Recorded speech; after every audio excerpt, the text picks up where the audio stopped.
Сайн байцгаана уу? Бүгдэнд нь энэхүү бичлэг хүрэх цаг мөчийн мэндийг хүргье. Өнөөдөр би та бүхэндээ Чой Болсонгийн Буян Бадрах багшийн Монгол орны лавлах номноос гандан дэгшлэн хийдийн танилцуулгыг хийхээр бэлэн болсон байна. Гандан дэгшлэн хийд Монголын бурхан шашны томоохон төв гандан дэгчлэн буюу төгс баясгаланд их хөлгөн хийд нь Монголын ард түмний шүтлэг бишрэл, оюуны соёлын голомт бөгөөд Монголын барилга архитектурын томоохон дурсгал юм. 1838 онд 5 дугаар богд Живзум дам хутагт Далахын дэнж дээр гандан дэгчлэн хийдийн зохицлборыг байгуулснаас хойш энэхүү дэнжийг гандангийн дэнж хэмээн нэрлэх болжээ. Гандан дэгшлэн хийдийн уран барилгууд нь Монгол, Хятад төвд загварын барилга архитектурын шийдэлтэй бөгөөд барилгын үндсэн хийц нь мод, чулуу, тоосго, төрөл бүрийн паалан эдэл, үндсэн гоёл чимэглэл нь алтдсан ганжир, жанцан хорол, хонх тэргээс бүрэлддэг. Хийдийг 1937 онд хаах хүртэл 2000 гаруй лам хуургатай байсан бөгөөд дотоод живд журам, зэрэг дэвийн ёс чудгийг сахиулах хууль дүрмүүдийг гаргаж байв. Жил бүр майдар эргэж сам харааж цойрын ном хаялдаж номын дамжаа барьдаг байжээ. 1992 онд Монголын бурхан шашинтнуудын анх дугаар чуулган хуралдах үед гандан дэгчлэн хийдийг Монголын бурхан шашны төв гэдгийг баталгаажуулжээ.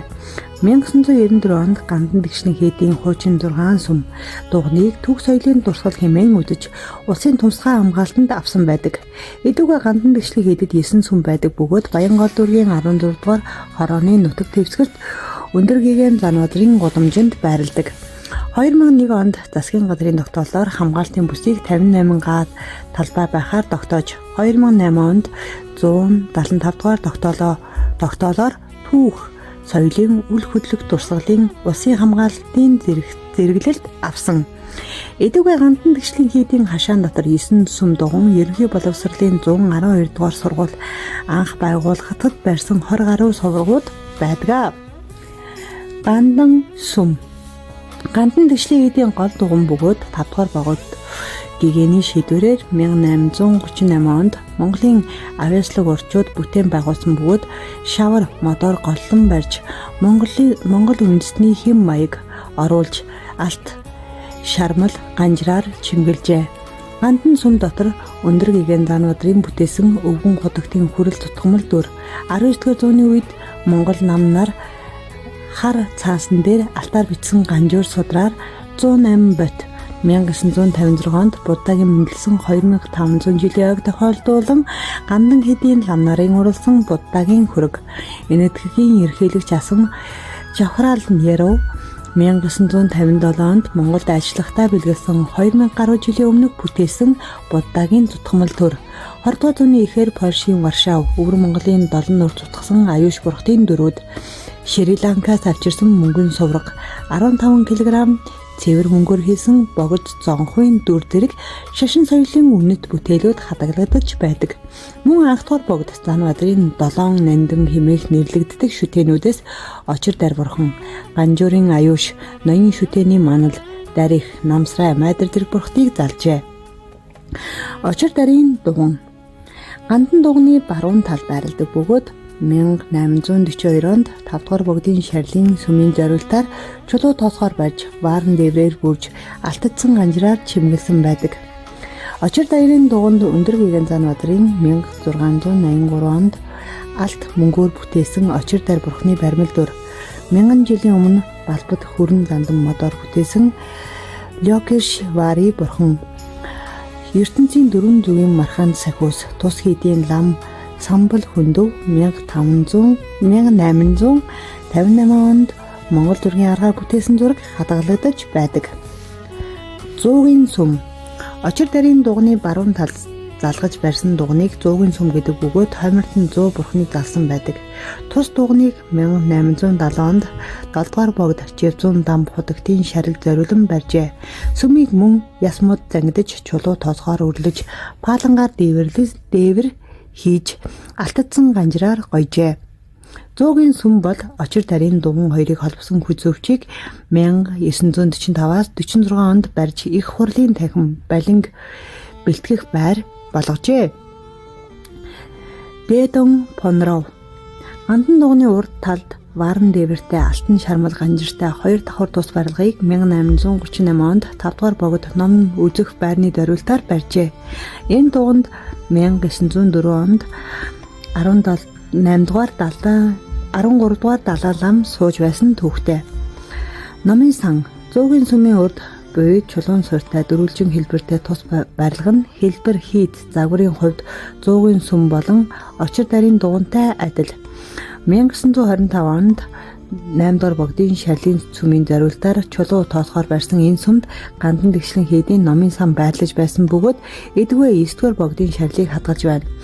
Номын сан шарын шашин эд хөгжиж байх үед бүрдсэн дэрэг барын ганжуур, данжуур, хүрээ барын ганжуур, богод зонхов, далай лам, банчин богод, гүн ухаантан, агван балдан, агван төвдөн, дамцаг дорж, жава дандан, сүм хамб, иш балжир дэрэг Монголын 70 гаруй эрдэмтэн мэргэдийн зохиол бүтээл бүхий 50,000 гаруй ном судраг хадгалагдаж байдаг. Халт мөнгөн 9 эрднэр бүтээсэн ном судрууд байхын зэрэгцээ Монгол, Тод, Соёмб, Ланз, Санскрит, төв төсгийн ховор тусгалууд бий.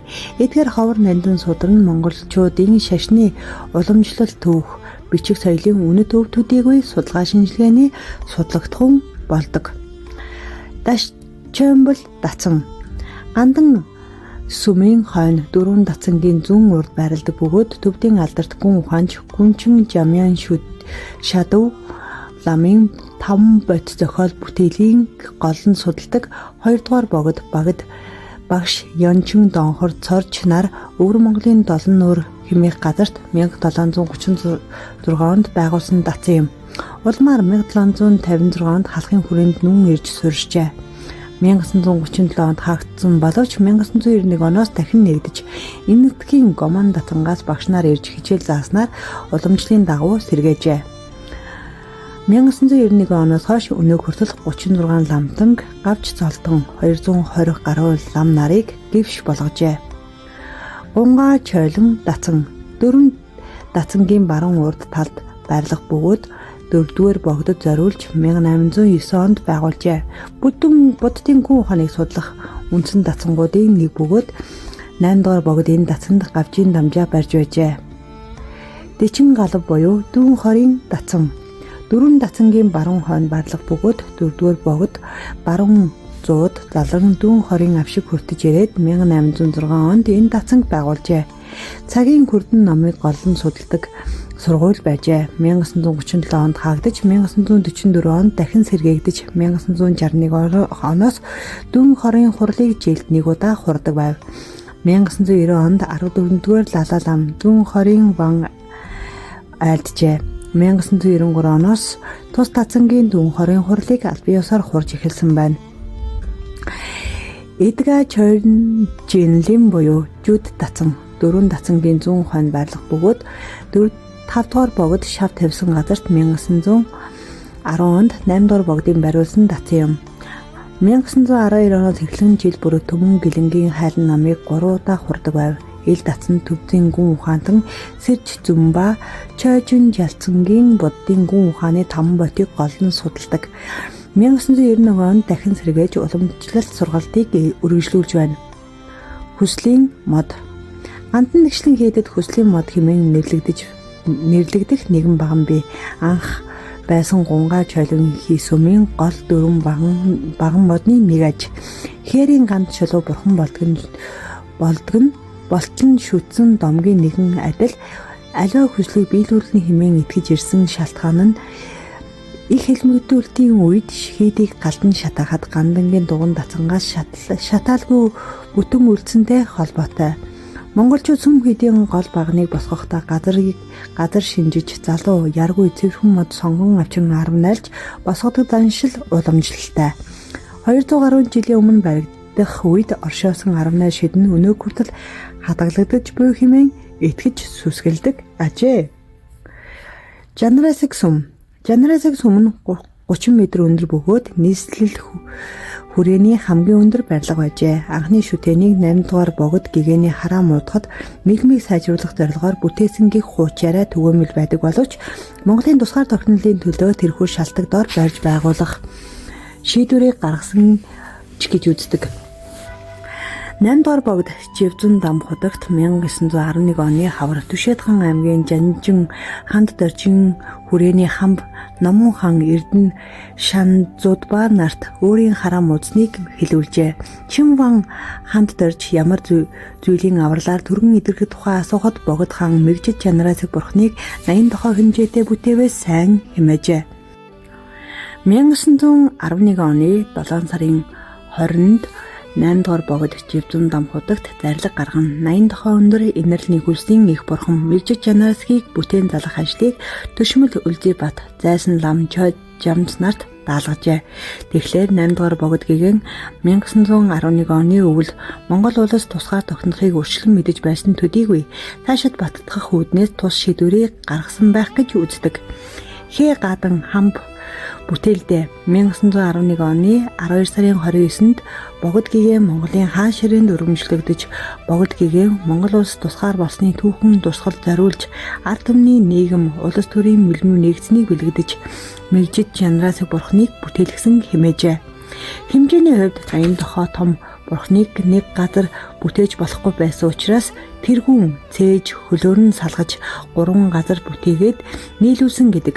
Тухайн үед 120 лан алт, 1200 лан алт, 1500 лан мөнгө, 400 гаруй эрдний чулуу их хэмжээний сайн чанарын аранжин зис орсон байна. 1000 аюуш бурхнаас хүрээлүүлж зис барын 1000 жадам хөлгөн судар залсан гэдэг.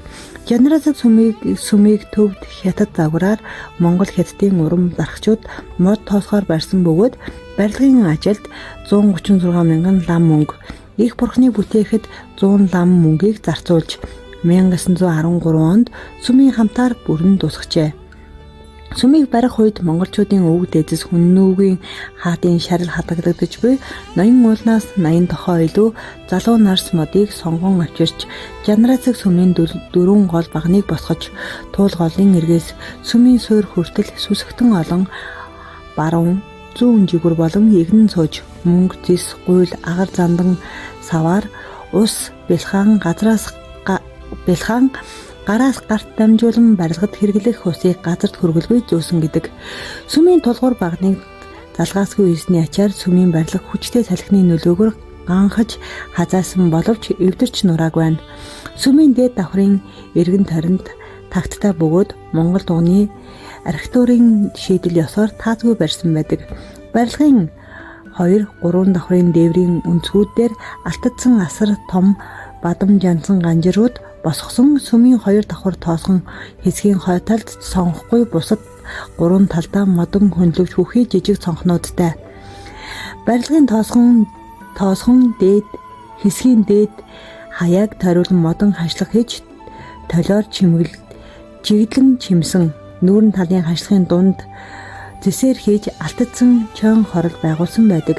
Ийхүү Монголын ард түмний чин нэрмжил хүсэл зорилгын нэгдэл бий болсон мэгжид чанараасыг шүтэн гандан дэгшин хийдэг 1937 оны 12 сарын 27-нд Монгол ардын хувьсгалд намын төв хорооны тогтоолоор үйл ажиллагааг нь бүрэн зогсоож эд хөрөнгөний усын санд хурааж зарим сүм дуган их бурхныг зөвлөлтийн тэргүүд буулгаж зөөвлсөн гэдэг. Асар том бурхныг ийхүү ордос алга болсон бөгөөд өнөө хүртэл ямарч бацтай баримт олдоогүй юм. Хэдийгээр шүтэнгүй байсан ч Жанаразаг сүмийг 1961 оны бүгд 8 дахь Монгол ард улсын сайд нарын төвлийн тогтоолоор улсын 1-р зэрэглэлийн хамгаалтанд авч 1971, 1994, 1998 онуудад хамгаалтын статутыг нь дахин баталгаажуулжээ.